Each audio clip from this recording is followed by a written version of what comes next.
Hello दोस्तों। जब Robert 9 साल का था तब उसने अपने पुअर डैड से पूछा कि डैड मैं अमीर कैसे बनूं। तो उसके पुअर डैड ने कहा कि पैसे बनाना सीखो, अपने दिमाग का इस्तेमाल करके। नो प्रॉब्लम ये थी कि रॉबर्ट के स्कूल में उसके सारे दोस्त छुट्टियां मनाने होटल्स में, बीच हाउसेस में जाते थे, लेकिन रॉबर्ट और उसके दोस्त माइक को नहीं ले जाते थे क्योंकि वो दोनों गरीब थे। वैसे पुअर डैड की उस रिप्लाई से रॉबर्ट समझ गया था कि उन्हें पैसे बनाने की कोई नॉलेज नहीं है। जब पैसे बनाने की कुछ नाकाम कोशिशों के बाद रॉबर्ट और माइक ने पुअर डैड से पूछा कि पैसे कैसे बनाएं, तो उन्होंने कहा कि मैं एक स्कूल टीचर हूं और स्कूल टीचर्स को पैसे बनाना नहीं आता, इसलिए मैं तुम्हारी हेल्प नहीं कर सकता। माइक, तुम्हारे फादर एक बिजनेसमैन है, ये सवाल तुम्हें उनसे करना चाहिए। पुअर डैड की ये एडवाइस रॉबर्ट और माइक को पसंद आई और वो दोनों माइक के डैड, जिन्हें रॉबर्ट रिच डैड भी कहता था, उनसे अपॉइंटमेंट लेके मिलने जा पहुंचे। जब उन दोनों ने रिच डैड से पूछा तो उन्होंने कहा कि मैं तुम्हें पैसों के बारे में सिखाऊंगा जरूर, पर लेक्चर देके क्लासरूम स्टाइल में नहीं, बल्कि अगर तुम दोनों मेरे लिए हर सैटरडे 3 घंटे 10 सेंट्स पर आवर में काम करोगे तो।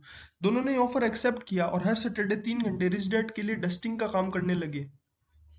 नो प्रॉब्लम ये थी कि 3 घंटे काम करने के लिए 30 सेंट्स काफी नहीं थे। रॉबर्ट इनसे कुछ कॉमिक बुक से खरीद पाता था। ऊपर से काम करने के लिए उसे अपने बेसबॉल गेम्स भी छोड़ने पड़ते थे। रॉबर्ट को भी ये लगने लगा था कि रिच डैड ने उससे जो प्रॉमिस किया था पैसों के बारे में सिखाने का, वो भी पूरा नहीं किया और वो रिच डैड का गुलाम बनकर रह गया। इसलिए 4 सैटरडे को उसने जॉब छोड़ने का फैसला किया। जब रॉबर्ट ने अपने इस डिसीजन के बारे में माइक को बताया तो उसने कहा कि डैड कह रहे थे कि ऐसा ही होगा और उन्होंने तुम्हें उनसे मिलने को कहा है जब तुम जॉब छोड़ने का फैसला करो। जब रॉबर्ट ने इस पूरे इंसिडेंट के बारे में अपने पुअर डैड को बताया तो वो गुस्सा हो गए। उन्हें लग रहा था कि रिच डैड कानून तोड़ रहे हैं क्योंकि वो चाइल्ड लेबर लॉस को वॉयलेट कर रहे हैं और अपने वर्कर्स को मिनिमम वेजेस यानी 25 सेंट्स पर आवर भी नहीं दे रहे। इसलिए रॉबर्ट को ये जॉब उन्होंने इमीडिएटली छोड़ने को कहा। जब रॉबर्ट अगले सैटरडे जॉब छोड़ने के बारे में बात करने के लिए रिच डैड से मिलने गया तो रिच डैड के बिजी होने के कारण उसे 1 घंटे वेट करना पड़ा। फाइनली जब वो उनसे मिला तो उनसे कहा कि शायद आपके एम्प्लॉयज आपके बारे में सही ही कहते हैं कि आप उनका ध्यान नहीं रखते, उन्हें रिस्पेक्ट नहीं देते, आप लालची हो और आपको सारा पैसा चाहिए। मैंने आपके लिए बहुत मेहनत से काम किया पर आपने मुझसे कभी बात नहीं की, मुझे कुछ भी नहीं सिखाया। इस पर रिच डैड ने कहा कि तुम्हें कैसे पता कि मैंने तुम्हें कुछ भी नहीं सिखाया? क्या सिखाने का मतलब सिर्फ बात करना या लेक्चर देना होता है? इस तरह से तो स्कूल में सिखाया जाता है, पर इस तरह से जिंदगी हमें नहीं सिखाती। और जिंदगी सबसे बेस्ट टीचर है। जिंदगी हमसे बात नहीं करती बल्कि हमें सिर्फ पुश करती है, और इसके हर पुश का मतलब होता है उठो, मैं तुम्हें कुछ सिखाना चाहती हूँ। उन्होंने आगे कहा, जब जिंदगी पुश करती है तो दो तरह के लोग होते हैं। पहले वो जो इसे पुश करने देते हैं। अगर तुम इस तरह के इंसान हो तो तुम अपनी सारी जिंदगी सेफ खेलोगे, हमेशा सही काम करोगे और सेविंग्स करते रहोगे ऐसे इवेंट के लिए जो कभी होगा ही नहीं, और फिर तुम एक बोरिंग आदमी बन के मरोगे। ऐसे इंसान को लोग पसंद भी करते हैं क्योंकि ऐसे इंसान मेहनती होते हैं, पर अंदर ही अंदर वो जानते हैं कि वो रिस्क लेने से डरते हैं, कि उनका हारने का डर उनकी जीतने की खुशी से ज्यादा बड़ा होता है। और दूसरे वो लोग होते हैं जो गुस्से में पुशबैक करते हैं, लेकिन वो अपने हस्बैंड, वाइफ, बच्चों या बॉस पे पुशबैक करते हैं और गुस्से में अपना ही नुकसान कर लेते हैं, जैसे तुम्हारे जैसे लोग। लेकिन समझदार, अमीर और खुश हमेशा वही चंद लोग रहते हैं जो जिंदगी के पुश से कुछ ऑब्जर्व करते हैं, कुछ सीखते हैं। अगर तुम लाइफ का ये लेसन नहीं सीखोगे तो तुम अपनी सारी जिंदगी अपनी जॉब या अपनी कम सैलरी या अपने बॉस को ही अपनी प्रॉब्लम्स के लिए जिम्मेदार मानोगे। ये सब सुनने के बाद रॉबर्ट ने पूछा, तो क्या आप मुझे पुश कर रहे थे? इसके जवाब में रिच डैड ने कहा, हाँ। तुम ऐसा भी कह सकते हो कि मैं तुम्हें जिंदगी का असली स्वाद चखा रहा था। मेरे पास 150 से भी ज्यादा एम्प्लॉयज हैं, पर सब मुझसे पे चेक और जॉब के बारे में पूछते रहते हैं, लेकिन मैं जो पैसों के बारे में जानता हूँ वो नहीं। इसलिए सब अपनी जिंदगी पैसों के लिए एम्प्लॉयज बनकर काम करते रहेंगे, ये बिना समझे कि वो असल में कर क्या रहे हैं। तुम दोनों पहले ऐसे लोग थे जो मुझसे पैसों के बारे में जानना चाहते थे, इसलिए मैंने असली जिंदगी से मिलता जुलता एक कोर्स बनाया ताकि तुम सीख सको कि जिंदगी कैसे सिखाती है। ये सब सुनने के बाद रॉबर्ट ने पूछा कि आप मुझे मिनिमम वेजेस ना देके एक्सप्लॉइट कर रहे थे, उसका क्या? तो रिच डैड ने कहा, देखा, तुम अभी भी अपनी प्रॉब्लम्स के लिए मुझे ही ब्लेम कर रहे हो। अगर तुम ये सोचते रहोगे कि मैं प्रॉब्लम हूं तो तुम्हें मुझे चेंज करना पड़ेगा। लेकिन अगर तुम ये सोचने लगोगे कि तुम प्रॉब्लम हो, तब तुम अपने आप को चेंज कर पाओगे और खुश और अमीर बन पाओगे। ज्यादातर लोग सबको बदलना चाहते हैं पर अपने आप को नहीं। लेकिन एक बात हमेशा याद रखना कि खुद को बदलना बाकी लोगों को बदलने से कहीं ज्यादा आसान है। इस पर थोड़ी देर सोचने के बाद रॉबर्ट ने पूछा, तो 10 सेंट्स पर आवर लेके मुझे क्या करना चाहिए था? रिच डैड ने कहा कि दो तरह के लोग होते हैं जब उन्हें कम सैलरी मिलती है। पहले जो जॉब छोड़ देते हैं और दूसरी हाई पेइंग जॉब पकड़ लेते हैं, ये सोच के कि ज्यादा पैसे उनकी प्रॉब्लम सॉल्व कर देंगे, पर ऐसा कभी नहीं होता। दूसरे वो जो कम सैलरी में उसी जॉब को करते रहते हैं, ये सोचकर कि मेरी सैलरी बढ़ेगी। ऐसे लोग अपने चेहरे पे फेक स्माइल रखकर ये दिखाने की कोशिश करते हैं कि वो लो सैलरी वाली जॉब में ही खुश और सेटिस्फाइड है, जबकि ये भी गलत है। रॉबर्ट ने पूछा, तो फिर सही क्या है? उन्हें क्या करना चाहिए?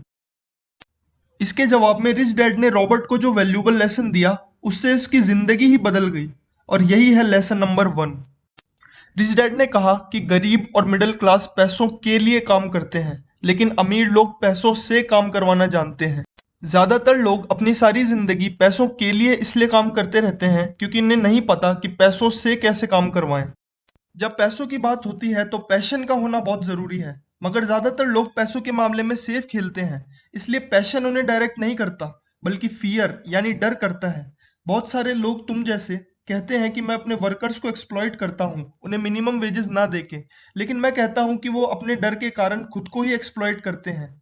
ये डर ही होता है जिसके कारण लोग जॉब में काम करते हैं। अपने बिल्स ना भर पाने का डर, ज्यादा पैसे ना होने का डर और फिर से शुरू करने का डर। इसलिए ज्यादातर लोग पैसों के गुलाम बन के रह जाते हैं। और कुछ लोग ऐसे भी होते हैं जो ये सोचते हैं कि अगर उन्हें एक हाई पेइंग जॉब मिल जाए तो उनकी सारी प्रॉब्लम सॉल्व हो जाएगी। जैसे तुम्हारे डैड, वो काफी पैसे कमाते हैं फिर भी अपने बिल्स नहीं भर पाते। वो जितने ज्यादा पैसे कमाते हैं उतना ही ज्यादा कर्ज में चले जाते हैं, क्योंकि उन्होंने पैसों के बारे में स्कूल में कुछ भी नहीं सीखा। ऐसे लोग पैसों के लिए हार्डवर्क करने में विश्वास रखते हैं, लेकिन कभी ये नहीं सीखते कि पैसों से कैसे हार्डवर्क कराया जाए। ऐसे लोग कम सैलरी या दूसरे लोगों को अपनी प्रॉब्लम समझते रहते हैं, पर उन्हें ये नहीं पता होता कि उनकी फाइनेंशियल एजुकेशन की कमी ही उनकी सबसे बड़ी प्रॉब्लम है। इसके बाद माइक वहां पर आ जाता है और रिच डैड रॉबर्ट और माइक को वॉक पे पार्क में ले जाते हैं। पार्क में रिच डैड अपने कुछ एम्प्लॉयज को वॉलीबॉल खेलता देख रॉबर्ट और माइक से कहते हैं, इन लोगों को ध्यान से देखो, ये मेरे लिए कम पैसों में बहुत मेहनत से काम करते हैं, हमेशा जॉब सिक्योरिटी के भ्रम में रहते हैं और हमेशा वेकेशंस का वेट करते रहते हैं। अगर ये सब तुम्हें एक्साइटिंग और मजेदार लगता है तो मैं तुम्हें $2 से $5 पर आवर तक देने को तैयार हूँ। ये ऑफर सुनने के बाद रॉबर्ट का दिमाग कहने लगा कि इस ऑफर को ले लो, और वो नई नई चीजें जैसे नए बाइसाइकिल, नई बेसबॉल ग्लव्स के बारे में सोचने लगा। पर फिर भी किसी तरह से उसने अपने इमोशंस को कंट्रोल किया और कुछ नहीं बोला। थोड़ी देर बाद रिच डैड ने कहा, शाबाश, ज्यादातर लोगों की एक कीमत होती है उनके इमोशंस जैसे डर और लालच के कारण। पहले पैसे ना होने का डर उन्हें जॉब में मेहनत से काम करने के लिए मजबूर करता है, और जब उन्हें उनकी सैलरी मिलती है तो उनका लालच उन सारी चीजों के बारे में सोचने लगता है जो उस सैलरी से खरीदी जा सकती है। इसलिए उनकी जिंदगी का एक पैटर्न बन जाता है, उठो काम पे जाओ अपने बिल्स भरो, उठो काम पे जाओ अपने बिल्स भरो। इसलिए वो इसी जाल में फंसे रह जाते हैं क्योंकि इनके इमोशंस जैसे डर और लालच उन्हें कंट्रोल करते रहते हैं। इस पर माइक रिच डैड से पूछता है, तो क्या कोई दूसरा रास्ता है इस जाल से बचने का? रिच डैड कहते हैं, हाँ है, मगर उस रास्ते पे चलने से पहले तुम्हें खुद से सच बोलना होगा कि तुम कैसा महसूस करते हो जब तुम जॉब में काम करते हो। क्योंकि ज्यादातर लोग खुद से ऑनेस्टी नहीं रखते और खुद से सच नहीं बोलते। जब भी पैसों की बात होती है ज्यादातर लोग इमोशनली रिएक्ट करते हैं, अपने दिमाग का लॉजिकली यूज करने के बजाय। या हम ऐसा भी कह सकते हैं कि उनके इमोशंस जैसे डर और लालच उनके ब्रेन को कंट्रोल करते हैं। खुद से सच बोलने के बजाय कि वो कैसा महसूस करते हैं, वो अपनी फीलिंग्स पे रिएक्ट करते हैं, इसलिए वो लॉजिकली सोच नहीं पाते। थोड़ी देर बाद रिच डैड ने कहा, लोग उठते हैं और काम पे जाते हैं ये सोचते हुए कि पैसा उनके डर को कम कर देगा, लेकिन ऐसा नहीं होता। वो उन्हें डराता रहता है, इसलिए वो फिर सुबह उठते हैं और काम पे जाते हैं ये सोच के कि उनका पेचेक उनकी चिंता और डर को कम करेगा, लेकिन फिर ऐसा नहीं होता। इस तरह से लोग इसी जाल में फंसे रह जाते हैं। पैसा उनकी जिंदगी और इमोशंस को कंट्रोल करता है, लेकिन इस बारे में वो कभी सच नहीं बोलते। रिच डैड ने थोड़ी देर बाद कहा, एक और इमोशन होता है जो लोगों को इस जाल में फंसाता है, वो है लालच। किसी चीज की इच्छा रखना ठीक है, लेकिन जब पैसों की बात होती है लोगों को हमेशा और चाहिए होता है। यही और है लालच। लोग पैसों के मामले में लालची इसलिए होते हैं क्योंकि पैसों से वो खुशी खरीद सकते हैं, लेकिन उन्हें ये पता नहीं होता कि पैसों से जो खुशी मिलती है वो थोड़ी ही देर की होती है। इसलिए फिर उन्हें और पैसा चाहिए होता है और खुशी के लिए। इसलिए वो लालच के कारण सारी जिंदगी काम के जाल में ही फंसे रह जाते हैं। रिच डैड ने आगे कहा, मैं चाहता हूं कि तुम दोनों इस डर और लालच के जाल से बचो, क्योंकि सिर्फ अमीर बनने से ही प्रॉब्लम सॉल्व नहीं होगी। माइक ने पूछा, मतलब? मैं समझा नहीं। रिच डैड ने कहा, मतलब ज्यादातर अमीर लोग हमेशा डरे रहते हैं। उन्हें ये डर होता है कि जो पैसों का उन्होंने ढेर लगाया है, जो बड़े बड़े घर और गाड़ियां उन्होंने खरीदी है, वो उन्हें कहीं खो ना दे। वो इतने अमीर हैं फिर भी चिंता और डर के जाल में ही फंसे रहते हैं। इसलिए मैं तुम्हें सिखाऊंगा कि अपने इमोशंस को अपने फेवर में कैसे यूज करें। क्योंकि अगर तुमने अपने इमोशंस जैसे डर और लालच को कंट्रोल नहीं किया और अमीर बन भी गए तो तुम बस एक हाईली पेड नौकर बनकर रह जाओगे। ज्यादातर लोग इस बात को नहीं समझते। वो अपने दिमाग से सोचने के बजाय अपने इमोशन से सोचते हैं। इस पर रॉबर्ट ने पूछा, क्या आप मुझे इमोशन से सोचने का कोई एग्जाम्पल दे सकते हैं? रिच डैड ने कहा, हाँ बिल्कुल। जब कोई इंसान कहता है मुझे नौकरी की जरूरत है, तो वो उसके इमोशंस ही होते हैं जो सोच रहे होते हैं। वो इमोशन मेनली होता है डर। ज्यादा पैसे ना होने का डर, अपने बिल्स ना भर पाने का डर। जब ज्यादा पैसे ना होने का डर हो तो इमोशनली सोचने के बजाय उन्हें अपने दिमाग का लॉजिकल यूज करना चाहिए और खुद से ये सवाल करना चाहिए कि क्या जॉब मेरे डर का लॉन्ग टर्म में एक बेस्ट सॉल्यूशन है।